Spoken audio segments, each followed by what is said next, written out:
자, 우리 오늘은 여호수아 3장으로 좀 많이 넘어왔죠. 이스라엘 백성이 출애굽하고 40년이 지났습니다. 자, 출애굽 40년의 여정을 지도로 좀 보시면은 저렇게 빨간색 화살표로 크게는 저런 여정을 통해서 이렇게 이제 이동을 했습니다. 마지막 도착한 곳이 이제 사해 북동쪽이 되죠. 북동쪽 모압 족속이 살고 있는 이제 모압 평지라고 불리우는 그곳입니다. 자, 가나안 땅에 들어가려면 요단강을 건너야 합니다. 시기적으로 늦봄이에요. 추수기입니다. 15절을 읽겠습니다. 그 게르멘 사람들이 요단강까지 왔을 때에는 마침 추수기간이어서 제방까지 물이 가득 차 올랐다. 네. 이 시기는 가나안 북쪽에 헐몬산에 눈이 녹아서 많은 양의 물이 흘러내렸고 요단 강물이 언덕까지 넘쳐 흐르는 범람기에 이제 속합니다. 강폭이 많이 넓어졌고 물살이 거세기 때문에 맨몸으로는 건널 수 없는 강을 이루고 있었죠. 자, 다리가 있는 것도 아닙니다. 배가 있는 것도 아닙니다. 지금 배가 있더라도 200만 명이 이동할 배는 없죠. 자, 가장 큰 위기는 모세가 죽었다는 것입니다. 모세는 구원의 상징입니다. 홍해를 가르고 놀라운 기적에 일으켰던 민족의 지도자 모세가 직전에 죽었어요. 그 뒤를 이어 여호수아가 지도자가 되었죠. 자, 아울러 신명기 31장 이후에는 더 이상 구름 기둥과 불 기둥이 없습니다. 많은 성경학자들은 이스라엘 백성이 광야 마지막 목적지인 이곳에 이르렀을 때 모세가 여호수아에게 지도권을 이양한 그때 구름 기둥은 사라졌다, 이렇게 말을 합니다. 이런 여러 가지 참 심정적으로나 또 자연 현상적으로나 그동안 하나님이 주셨던 이런 것들이 사라진 상태에서 굉장히 큰 막막하고 또 불안한 상태에 지금 놓여 있는 것이죠. 자, 이때 여호수아의 선택을 보겠습니다. 여호수아 3장 1절입니다. 여호수아는 아침 일찍 일어나 모든 이스라엘 자손과 함께 시팀을 떠나 요단강까지 왔다. 그들은 강을 떠나기 전에 그곳에 진을 쳤다. 자, 아침 일찍, 이것은 결단을 보여주는 거예요. 자, 그들은 단호한 마음을 가지고 이제 떠납니다. 떠난다는 것은 말뚝을 뽑는다는 거예요. 이제 진을 치고 텐트를 쳤던 곳에서 말뚝을 뽑아 이제 안주하던 자리를 벗어나 담대하게 모험을 떠났다 말하는 겁니다. 자, 어떻게 이렇게 담대하게 요단강까지 올 수 있었을까요? 하나님의 약속 때문입니다. 여호수아 1장 2절을 읽겠습니다. 나의 종 모세가 죽었으니 이제 너는 이스라엘 자손 곧 모든 백성과 함께 일어나 요단강을 건너서 내가 그들에게 주는 땅으로 가거라. 하나님이 분명하게 말했습니다. 요단강을 건너서 가라는 거죠. 분명히 돌아갈 길이 있어요. 거기 사해 남쪽으로 이렇게 돌아가면 됩니다. 아니면 멀면 저 북쪽으로 돌아가면 됩니다. 그런데 하나님이 분명하게 요단을 건너가라고 했기 때문에 약속 붙잡고 가는 거예요. 이 모습은 40년 전과 매우 대조적이에요. 40년 전에 이스라엘 백성은 매우 무기력했습니다. 불평불만이 가득했습니다. 그런데 지금은 어때요? 아주 적극적이에요. 순종적이에요. 이러한 모습은 40년 동안 하나님의 군대로 훈련되어졌음을 보여주는 겁니다. 만나를 먹고 바위에 물을 마시고 구름 기둥, 불 기둥의 인도함을 받으면서 하나님의 거룩한 군대로 세워진 것입니다. 자, 여호수아는 하나님의 약속을 믿고 백성과 함께 요단강에 진을 치게 됩니다. 자, 맞습니다. 우리가 인생 살아갈 때 광야 같은 인생을 살면서 참 많은 고난을 통과해요. 때론 큰 산 넘어가야 됩니다. 긴 목마름의 시간을 통과해야 할 때도 있어요. 그렇지만 그런 시간을 견디고 나면 우리가 어떻게 되겠습니까? 군대가 되는 거예요. 하나님을 더 신뢰할 수 있는 사람으로 나도 모르게 준비되어 있는 겁니다. 자, 그것은 3장 2절 시작부를 보면 알 수 있어요. 요단강에 진을 친 이스라엘 백성 3장 2절에 뭐라고 나오냐면 사흘 뒤에 라고 말하죠. 자, 40년 전 같았으면 사흘 못 기다립니다. 이스라엘 백성들은 기다릴 줄 모르는 민족이었어요. 조금만 배가 고파도, 조금만 목이 말라도, 조금만 그래도 이 노동조합을 일으켜서 얼마나 모세를 대항하고 하나님을 대항했습니까? 지금 사흘이 지나도록 잠잠해요. 이 말은 기다릴 줄 아는 사람들이 되었다는 것이죠. 신앙이 성숙했다는 것은 무엇입니까? 하나님의 때를 기다릴 줄 아는 사람이 되는 것이에요. 신앙이 초보인 상태에서는 기다리질 못해요. 조금만 늦어지는 것 같으면 조바심을 내고. 왜 그렇습니까? 믿음이 약하기 때문에 그렇죠. 자, 이제 이들은 믿음 있는 용사가 되어서 하나님의 때를 기다리고 있는 겁니다. 요단강까지는 인간이 해야 되는 거예요. 자, 이제부터는 하나님이 일하셔야 될 때인 것이죠. 자, 우리가 이 지혜가 있기를 바랍니다. 내가 해야 될 것과 기다려야 할 것을 구별하는 지혜예요. 내가 어디까지 해야 될지를 깨닫고 또 이제는 기다려야 할 때가 언제인지를 깨닫는 지혜가 있기를 바랍니다. 이걸 반대로 하면은 이제 신앙생활이 망가지는 것이죠. 예. 내가 움직여야 될 때 가만히 있다든지 기다려야 될 때 자꾸 움직이다든지 그게 문제예요. 자, 하나님이 이렇게 이들이 하나님의 뜻을 분별할 수 있도록 다 훈련시킨 겁니다. 자, 사흘이 지났습니다. 자, 이제 지휘관들이 진을 돌아다니면서 백성에게 명령해요. 3절 4절 읽겠습니다. 당신들은 레위 사람 제사장들이 주 당신들 하나님의 언약궤를 들어서 매는 것을 보거든 진을 철수하여 제사장들의 뒤를 따르시오. 당신들이 이전에 가보지 않았던 길을 가기 때문에 제사장들이 당신들이 가는 길을 안내할 것이요. 그러나 당신들과 언약궤 사이는 2000보쯤의 거리를 띄우고 그 궤에 가까이 가지 마시오. 아멘. 자, 무엇을 따라가래요? 언약궤를 들고 가는 제사장들. 이제 궁극적으로는 언약궤를 따라가라. 근데 거리가 200보입니다. 2000보, 2000 규빗. 이제 요 거리인데 1km 정도의 거리입니다. 이 정도의 거리를 두라는 것은 하나님과의 거리를 두라는 겁니다. 하나님을 경외하는 거리, 지극히 높으신 하나님을 두려워하는 거리는 유지해라. 자, 그리고 또 하나 중요한 것이 있습니다. 이렇게 거리를 두면 모든 백성이 볼 수 있어요. 모든 백성이 다 보게 만드는 겁니다. 각자의 자리에서 멀리 선명하게 보이는 하나님의 언약궤를 모두가 보고 모두가 언약궤를 따라가라는 것이죠. 자, 그렇습니다. 신앙생활이 뭐냐? 하나님의 언약궤를 보고 가는 거예요. 옆 사람 보고 가는 게 아니라는 거예요. 신앙생활은 하나님 따라가는 건데 그동안은 구름기둥, 불기둥 따라왔어요. 그러나 이제 이것이 언약궤로 대치된 것입니다. 언약궤, 무엇을 상징하겠어요? 하나님의 말씀인 것이죠. 우리는 모두가 다 각자 하나님의 말씀 보고 그 하나님의 각자에게 주시는 하나님의 말씀을 따라가야 될 줄로 믿습니다. 이 말씀이 곧 예수 그리스도이시죠. 네. 우리 옆 사람 따라가는 거 아니에요. 저 사람 가니까 오 하고 가는 게 아니에요. 내가 예수님 바라보고 옆 사람도 예수님 바라보는 거예요. 우리가 같이 한 곳을 바라보는 것이죠. 그게 진정으로 하나 되는 것인 줄로 믿습니다.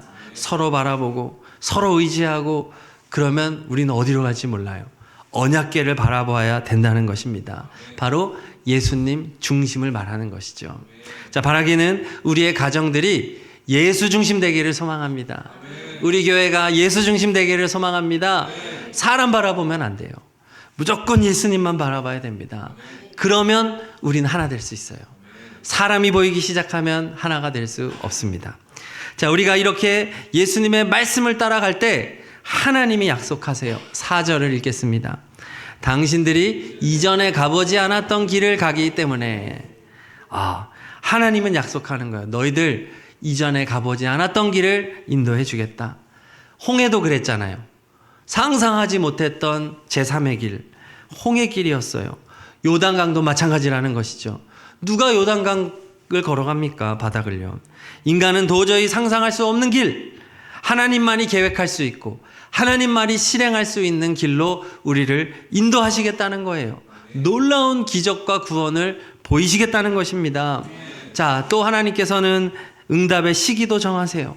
5절 후반절 읽겠습니다. 여호와께서 내일 너희 가운데 기이한 일들을 행하시리라. 아멘. 여러분, 내일은 어떤 날이에요? 누구도 확신할 수 없는 날이에요.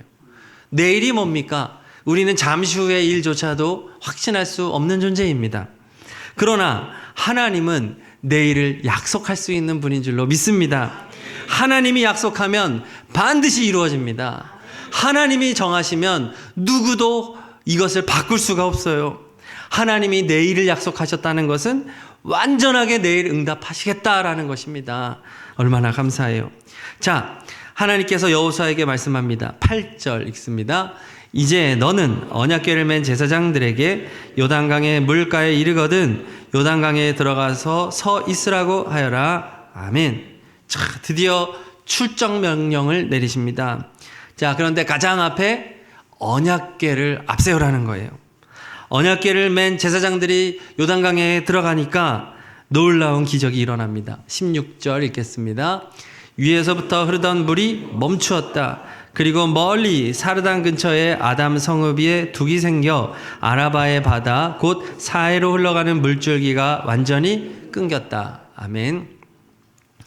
홍해 바다는 좌우로 갈라졌어요. 그래서 양쪽에 벽이 생겼는데 요단강은 북쪽 여리고 북쪽 30km 지점에 물이 멈추어서 그곳에 뚝이 생겨 물이 멈추어져서 아예 물이 끊겨버린 상태에서 맨바닥을 건널 수 있었다는 것입니다. 역사적으로도 이렇게 지금 건넜던 요단강을 건넜던 북쪽 30km 그 지점에 지진이 많았다고 그래요. 그래서 최근에도 1927년 7월 11일에 강도 6.2의 지진이 일어나서 땅이 갈라지고 절벽이 무너져서 요단강의 물줄기를 막아서 21시간 동안 그 물이 차단된 적이 실제로 역사적으로도 존재한다고 합니다. 이런 지진의 기록들이 적어도 4번 이상 있었다고 합니다. 자, 중요한 건 뭐냐? 지진이든 뭐든 하나님이 이 정확한 타이밍을 다 이끄셨다는 거예요. 놀라운 기적이죠. 자연을 하나님 뜻대로 주관하셔서 딱 그 타이밍에 언약궤를 맨 제사장이 요단강에 물을 대는 그 순간에 물이 딱 끊겨져 내려온 것이죠.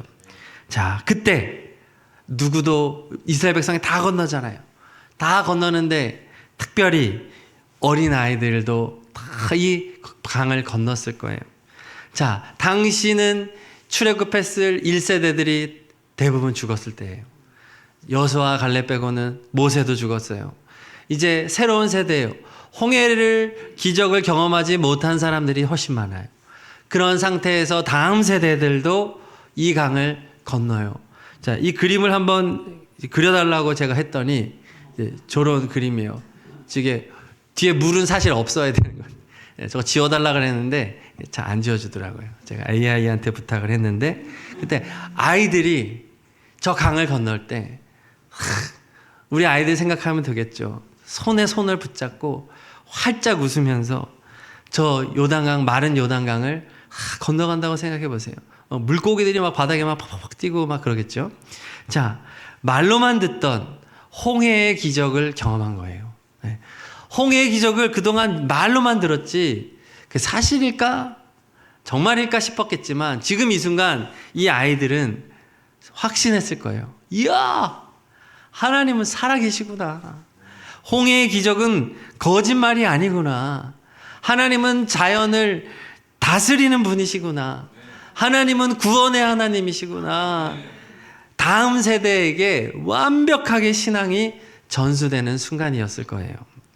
자, 간절히 바라기는 우리의 자녀들이 이 요단강의 기적을 경험하기를 소망합니다. 지금 이 시대도 이 선명한 역사는 우리 가운데 일어나고 있는 거예요. 네. 그래서 부모 세대에 경험했던 그 구원의 기적이 하나님은 지금 새로운 세대에게 새로운 종류의 그 경험을 시켜주신다는 거예요.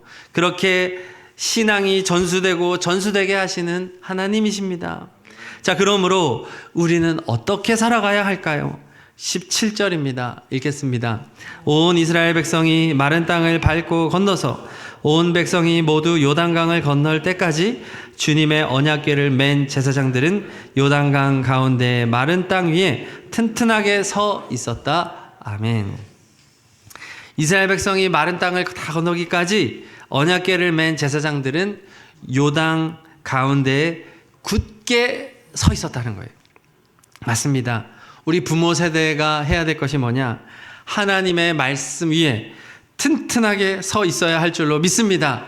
우리의 자녀들이 다 건너기까지 주님의 말씀을 굳게 붙잡고 말씀대로 순종하며 살아가기를 축복합니다. 현실에 어떠한 불이익이 있더라도, 현실에 어떠한 상황이 있다 할지라도 우리 부모들은 타협하지 않아야 하겠어요.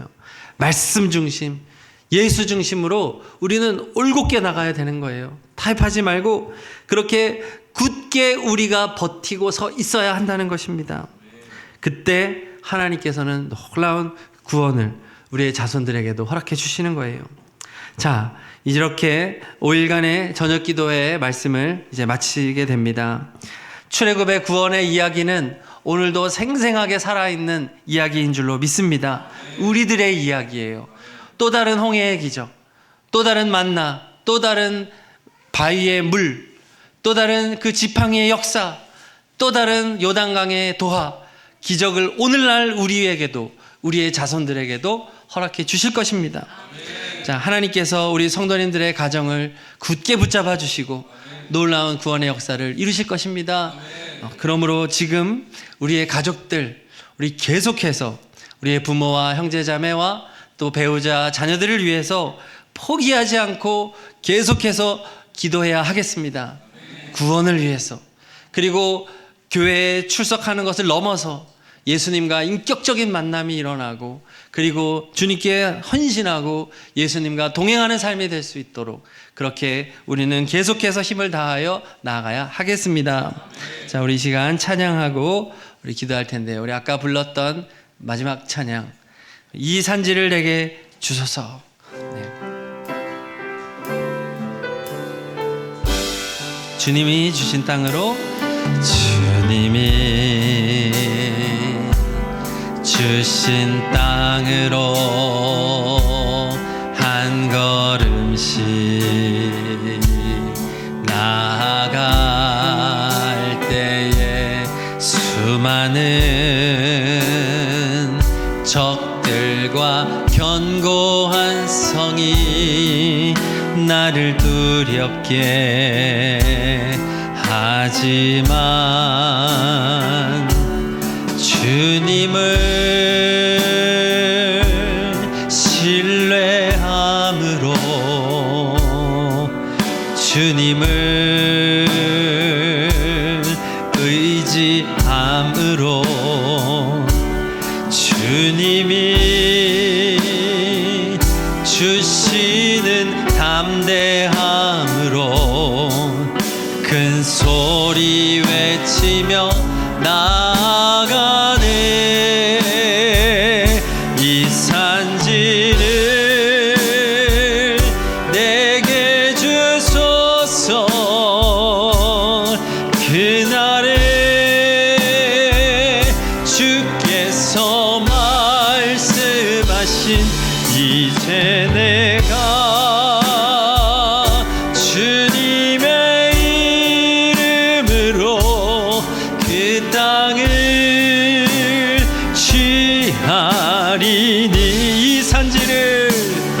이 산지를 우리의 자손들에게 허락하여 주시옵소서.